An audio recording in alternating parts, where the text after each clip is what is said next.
Tata. Quand on est malade, on prend des médicaments, on se soigne, tout va mieux, on reprend le cours de notre vie.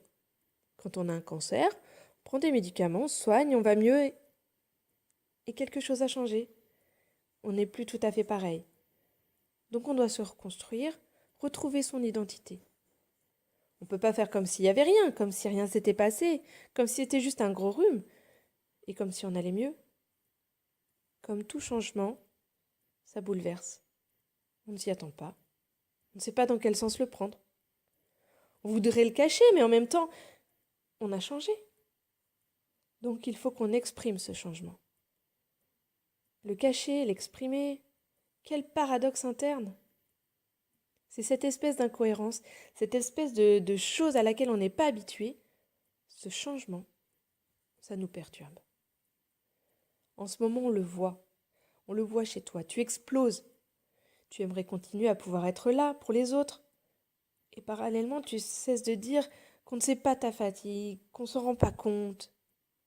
Mais si, on le sait, on le voit, on te voit changer. Tu rejettes sur nous ce que toi tu veux pas voir, ce que tu n'acceptes pas.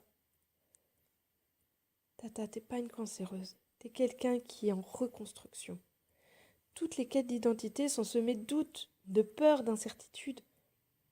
Sont des sentiments inquiétants qui donnent envie de tout abandonner. Et quand on va au-delà de ces peurs,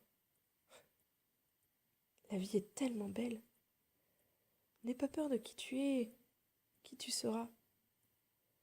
Avant et puis dans ton fort intérieur, t'es une personne rigolote, pétillante, avec le mot pour rire et toujours la petite blague bien placée. À l'aise dans toutes sortes de situations, avec un regard bon et empathique sur les autres. En ce moment, il reste cette acidité qui te ronge et contre laquelle tu te bats. Qui veux-tu être après? Où vas-tu? Quel est le chemin que tu dessines? Ne culpabilise pas de ne pas aller travailler. C'est pas une tare de prendre soin de son équilibre et de sa famille. Avec le mariage, je ne pouvais pas être là, te montrer, t'aider, t'accompagner.